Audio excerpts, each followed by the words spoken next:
حاشر الأموات سبحان راحم العبرات سبحان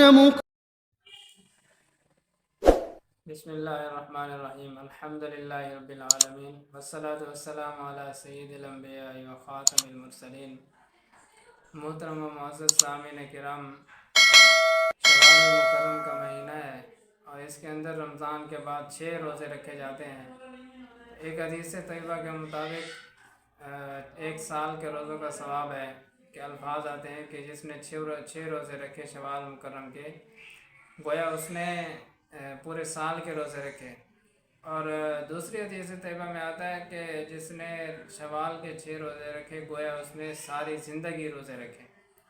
تو دونوں حدیثیں ٹھیک ہیں، دونوں کا مطلب مفہوم ایک ہی ہے، صرف الفاظ کا فرق ہے۔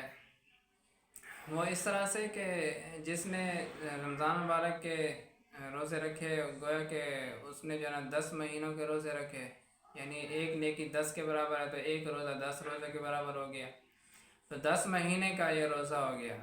اور اس کے بعد جب 6 روزے رکھیں گے تو 6 روزے 60 روزے کے برابر ہو گئے، تو یوں جو ہے 360 دن ہو گئے، تو یہ پورے سال کے روزوں کو ثواب ہو گیا۔ تو اب یہ جب سال ختم ہوگا اور پھر جو ہے رمضان مبارک میں پھر روزے رکھے گا، شوال میں پھر 6 روزے رکھے گا، پھر پورے سال کے روزوں کا ثواب، تو اس طرح یہ پوری زندگی جو ہے اس کو ثواب ملتا رہے گا پوری زندگی۔